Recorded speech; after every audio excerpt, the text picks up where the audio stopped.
Depuis le jour où je suis rentré au Cheder, et même avant, a commencé à se tracer dans mon imagination la forme de la Géoula à venir, la délivrance du peuple d'Israël de son dernier exil. Une délivrance qui sera d'une manière telle qu'elle nous fera comprendre les souffrances de l'exil, ses décrets, ses exterminations. Et, faisant partie de cet avenir lumineux et de cette Géoula, le Nassi, le roi, non pas le prince d'une tribu, mais celui qui n'a que Dieu au-dessus de lui, comme l'expose le traité du Talmud Horayot, page 11. Rabbi Menachem Mendel Schneerson, dans une lettre au président de l'État d'Israël en 1957, Yitzhak Ben Tzvi. Lubavitch, le nom d'un village en Russie qui a été le centre d'un nouveau mouvement fondé par Rabbi Shneur Zalman de Liadi, élève du Maggid de Mezerich, qui fonda la Chassidut Chabad, qui se caractérise par l'introduction du travail de l'intellect pour l'attachement au Créateur. Dans ces 6 générations jusqu'au rabbi actuel, le 7e, les rabbéim successifs ont développé ce mouvement dans les contrées de l'Europe de l'Est, jusqu'à ce que le rabbi actuel rejoigne en 1941 son beau-père, le rabbi précédent, à New York. Le mouvement commence alors à prendre une extension extraordinaire.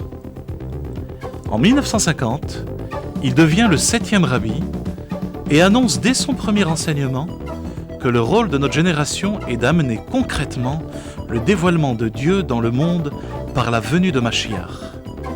Jusqu'à ce qu'en 1991, il annonce de façon prophétique l'imminence de la délivrance. Qu'en est-il aujourd'hui encore en exil de cette prophétie ? J'éprouve une grande admiration pour le rabbi, pour son œuvre, l'exemple et l'inspiration qu'il a donné à beaucoup de gens. C'est grâce à son influence, à sa présence, que la prise de conscience juive, que l'éducation juive ont atteint des sommets sans précédent.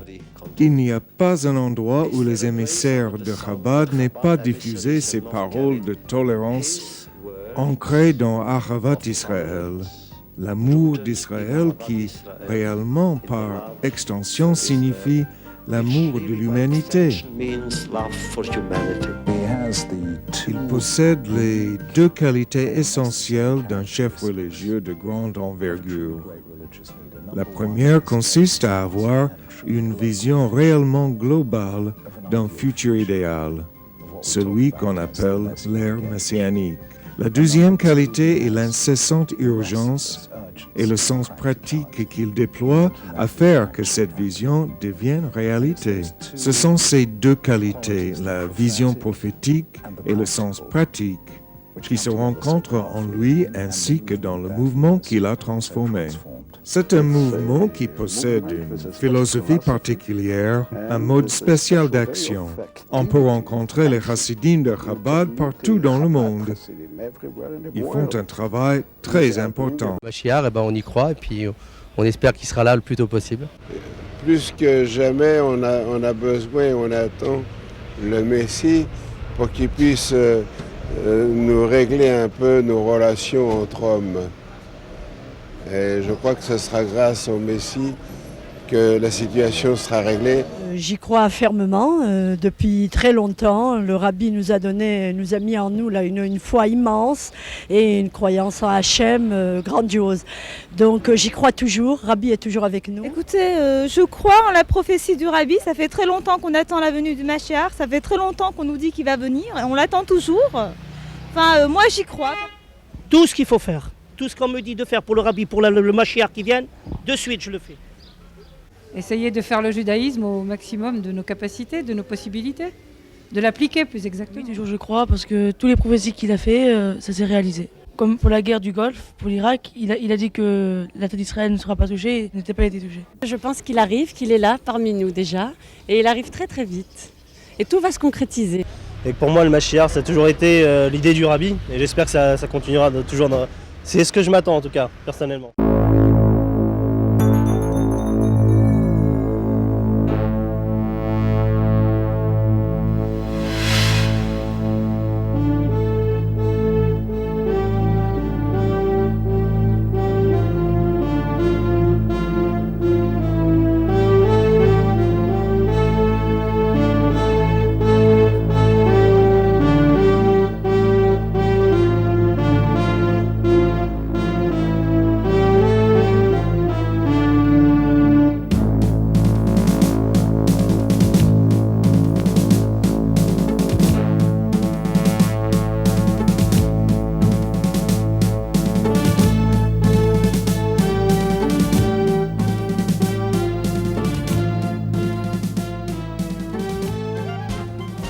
le Talmud, Rabbi Yochanan déclare « Le monde peut exister par le mérite d'un seul juste, car il est dit « Le juste est le fondement du monde ». Toutes les influences matérielles et spirituelles sont canalisées à travers ce juste, comme le Talmud le déclare à propos de Rabbi Hanina ben Dossa, « Le monde entier est nourri grâce au mérite de mon fils Hanina ». Dans notre génération, nous avons mérité un berger fidèle, le Rabbi Shlita de Lubavitch, Mashiach de Dieu, qui dispense au monde entier des influences spirituelles et matérielles. Des milliers de Juifs enfermés dans des problèmes matériels et spirituels ont été sauvés par les bénédictions et les prières du Rabbi. Comme des milliers d'autres Juifs, Tzvika et Israëla Agour ont eu le privilège de bénéficier des miracles du Rabbi. 6 mois après notre mariage, Israëla fut frappée d'une maladie lymphatique rare qui se prolongea 10 ans. Après réception du diagnostic, Israëla fut admise à l'hôpital Fliman où elle fut déclarée en danger vital. Après une période d'examen, nous sommes allés voir toutes sortes de gens qui étaient censés nous aider, des rabbins, des médecins naturopathes, et nous n'avons rien pu améliorer. Alors, dans notre détresse, j'ai rencontré un homme de Chabad habitant Akko et je lui ai demandé quoi faire en un tel cas. Il m'a conseillé d'envoyer un fax au Rabbi de Lubavitch. Celui-ci m'a répondu « Faites très attention à observer tous les détails des lois de pureté des rapports conjugaux. » Lorsque j'ai reçu cet appel des États-Unis, je suis resté muet d'émotion. Je suis allé voir le Rav Frank à Akko, lui demandant « Que signifie cette bracha ?» Il m'a donc expliqué que la situation avait un rapport avec les lois en question. Nous avons donc commencé à les accomplir dans notre vie. Au bout d'un certain temps, l'état de santé de Israëla empira encore et atteignit un seuil critique. Je rencontrai de nouveau le Rav Frank le soir même de mon retour de l'hôpital et je lui racontais que voilà 6 mois que nous respectons les lois du couple et la situation ne s'était pas améliorée. Il me répondit que cela prendrait un certain temps. Et cette même nuit, miraculeusement, ma femme perdit dans la salle de bain de l'hôpital environ 10 kilos de son poids, se débarrassant pratiquement de tout ce qui faisait sa maladie et ce fut le début de sa guérison. Tzvika et Israëla firent le voyage vers le Rabbi pour le remercier de ce miracle et pour demander également sa bénédiction pour concevoir des enfants, après 11 ans d'attente. Par cette bracha, nous avons reçu le feu vert pour que mon épouse soit bénie par une grossesse et soit définitivement guérie. En fait, avec l'aide de Dieu, après 1 an et demi après notre retour, nous est née une fille que nous avons appelée Michal. Après le 3 Tammuz, Tzvika et Israëla se tournent de nouveau vers le Rabbi demandant sa beracha pour avoir d'autres enfants et déposent leur lettre dans l'un des volumes des Igrot Kodesh. Après le 3 Tammuz où le Rabbi s'est dissimulé à nos yeux pour revenir vers nous plus grands, nous avons présenté une nouvelle demande dans les livres de Kodesh et Baruch Hashem, ma femme est actuellement enceinte de 5 mois et nous attendons la naissance d'une autre fille. En dehors de cela, 1 mois avant la demande, j'ai reçu la nouvelle de ma guérison complète. En même temps que son activité puissante pour résoudre les problèmes du peuple d'Israël, le Rabbi poursuit la propagation de l'enseignement de la Chassidoute Chabad. Il dispense son enseignement en des réunions chassidiques qui se tiennent dans la grande synagogue du 770 Eastern Parkway.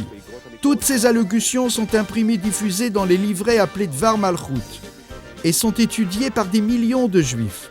Du point de vue de la diffusion médiatique, le Rabbi est le plus grand de ceux qui ont propagé la Torah, non seulement actuellement, mais également au regard de toutes les générations, puisqu'aucun autre exemple n'existe d'un homme dont les paroles soient parvenues à un si grand nombre de Juifs. Plus de 200 volumes de ces enseignements ont été imprimés à ce jour, comportant des explications originales dans le Talmud, Rambam, les lois, les coutumes, des introspections kabbalistiques, des enseignements de Chassidoute, le tout à un niveau de profondeur extraordinaire. Comme le dit la Mishnah, toute personne qui s'occupe de la Torah mérite de recevoir de nombreux privilèges. Il aimera les créatures, les réjouira, et l'on profitera de ses conseils et de son assistance. Les plus grands d'Israël, les hommes les plus illustres, et parmi eux même des non-juifs, ont reçu effectivement aide et assistance dans les domaines les plus variés, que ce soit la sécurité, la santé, l'économie, la science et autres.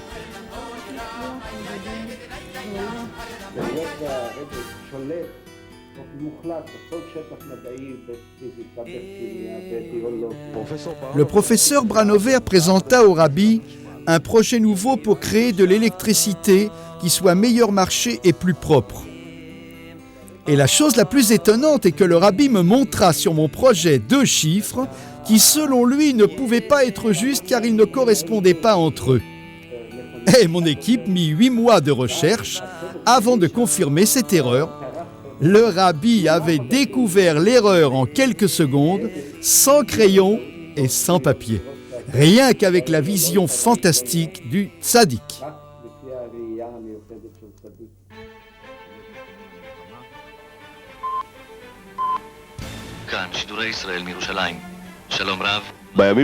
Les jours qui précédèrent la guerre des 6 jours, le monde juif se trouvait dans une situation de tension extrême. Une semaine avant le conflit à Lag BaOmer, le rabbi s'adressant à des dizaines de milliers de jeunes, leur déclara « Dieu sauvera Israël » et garantit à Israël une grande victoire avec miracles et merveilles. 10 jours avant cette guerre, le rabbi avait déclaré qu'Israël triompherait et serait préservé de tout mal, comme rapporté par Haaretz. Le rabbi envoie un télégramme de soutien et s'attend à de bonnes nouvelles de manière visible et apparente. Yediot Acharonot. Lorsque la guerre éclate, les radios arabes proclament leur victoire et la radio d'Israël reste silencieuse. Mais le rabbi sait déjà que la situation n'est pas celle que présentent les médias.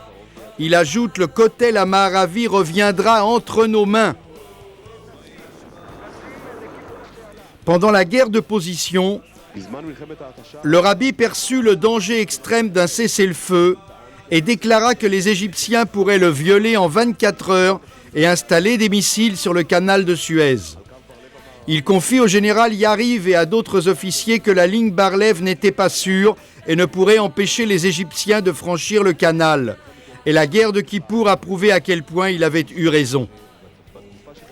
Avant la guerre de Kippour, le rabbi avait dit à ses émissaires de s'assurer que les enfants juifs recevaient une éducation de Torah, pendant les vacances d'été en insistant particulièrement sur les très jeunes enfants. Et la veille de Yom Kippour, il donna à Israël une bénédiction pour une victoire militaire.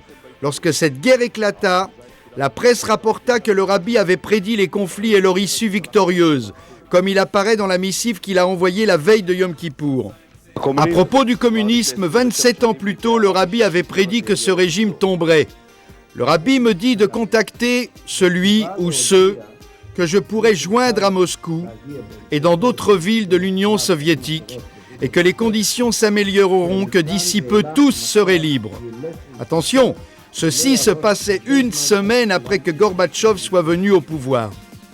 À l'opposé des médias du monde entier qui avaient prédit un scénario très pessimiste, le nouveau maître du Kremlin va être encore plus autoritaire et le monde doit se préparer à des moments très durs.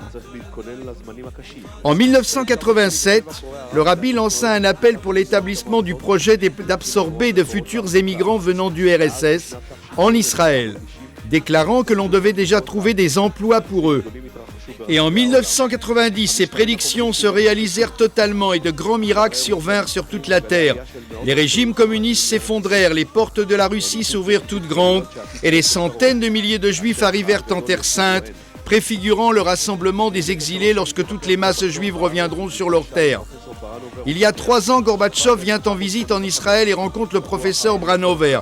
Et là, il entend qu'en 1985, une semaine donc après sa montée au pouvoir, le rabbi avait prédit que le communisme allait s'effondrer et que les portes de la Russie s'ouvriraient devant les Juifs. L'étonnement de Gorbatchev lorsqu'il entendit cela défie toute description. Il me dit que cela était tout bonnement impossible parce qu'en avril 85, il n'avait lui-même encore aucun plan de ce genre. Il ajouta qu'il n'avait eu un tel projet qu'1 an plus tard mais qu'il ne l'avait pas révélé parce qu'il voulait alors préserver le communisme autant que faire se peut. Et la seule conclusion est que le rabbi, par le pouvoir de la prophétie, avait vu le rôle joué par Gorbatchev longtemps avant que ce dernier ne le sache lui-même. Guerre du Golfe. Les menaces de Saddam Hussein font fuir le sommeil de nombreuses personnes. De nouveau, alors que les experts en sécurité et les dirigeants des États sont dans la confusion la plus grande. La voix puissante du Rabbi informe le peuple juif. « Mes enfants, n'ayez pas peur. Le pays d'Israël est l'endroit le plus sûr. Il n'y aura pas d'attaque de gaz. Cette guerre apportera la rédemption pour le peuple d'Israël. » La guerre du Golfe correspond exactement à ce que dit le Midrash Yalkut Shimoni. Le roi Mashiach dit à Israël « N'ayez pas peur, mes enfants. Tout ce que j'ai fait, je ne l'ai pas fait en faveur des autres, mais pour vous. C'est pourquoi vous ne devez pas avoir peur. » Parlant à l'un de ses fidèles officiers dans l'armée des États-Unis, le Rabbi promit que tous les militaires reviendraient chez eux à Purim.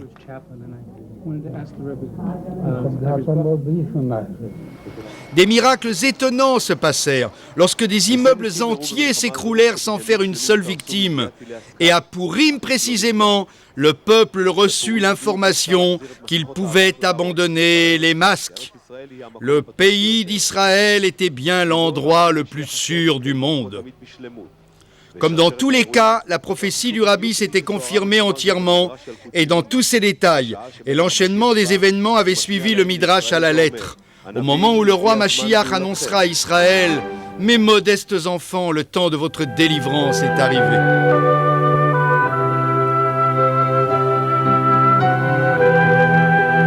Décrivant la création, le livre de Bereshit s'exprime ainsi.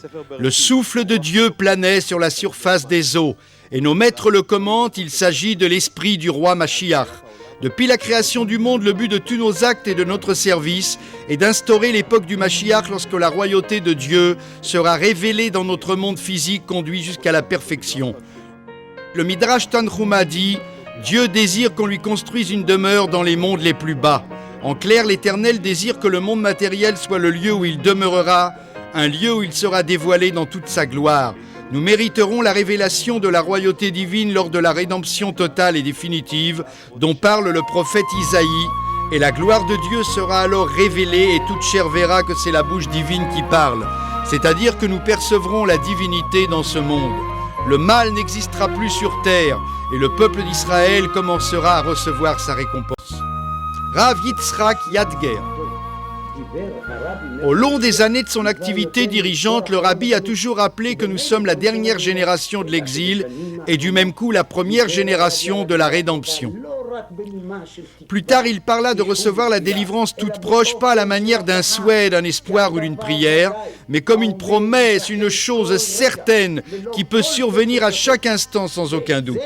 Et le roi Mashiach a demandé qu'on le fasse savoir dans le monde entier.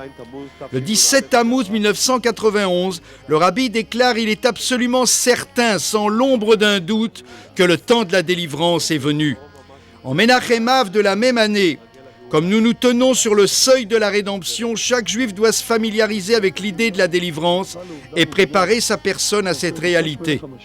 Rav Shmaria Harel. Le message de la délivrance est devenu un fait lorsque le roi Mashiach a demandé qu'on annonce à travers le monde que Dieu a choisi et désigné un homme doué de libre arbitre, dont la stature personnelle est incomparablement plus élevée que celle de tout autre, pour être un prophète et un conseiller pour tous les hommes de la génération, et qu'il prophétisera que nous allons voir de nos yeux la rédemption finale.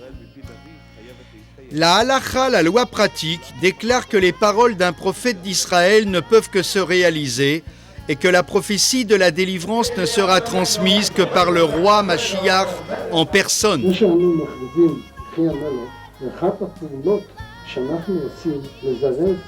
Rav Yitzhak Vilchansky. Déclarer que vive le roi est l'une des choses que nous faisons pour hâter l'émergence de la délivrance. Cette phrase exprime le lien entre le peuple et le roi. Le Rabbi explique que ce lien va dans les deux sens. Premièrement, le peuple devient sujet du roi, prêt à le recevoir en tant qu'autorité qui exerce son influence sur eux. Mais le Rabbi ajoute que le peuple influence également le roi. Comment ? Cela ressemble à la cérémonie du couronnement, au cours de laquelle ils lui confèrent le titre de roi. Ils disent « Vive le roi !» et concourent ainsi à augmenter l'influx de vie en faveur du roi. Par conséquent, après la puissante campagne « Préparez-vous à la venue du Mashiach », des rabbins de tous les milieux du judaïsme produisirent une décision sur la base des lois codifiées par le Rambam qui déclare que le Rabbi est le roi Mashiach. De très nombreux juifs signèrent une déclaration où ils acceptaient le Rabbi en tant que roi, proclamant que vive éternellement notre Rabbi, guide et maître, roi Mashiach. Aux rabbins qui le déclarent Mashiach, le Rabbi répond que leur décision est entrée dans les faits et commence à influencer les événements et que l'on pourrait prononcer la bénédiction de Shehecheyanu pour la naissance et la révélation du Mashiach.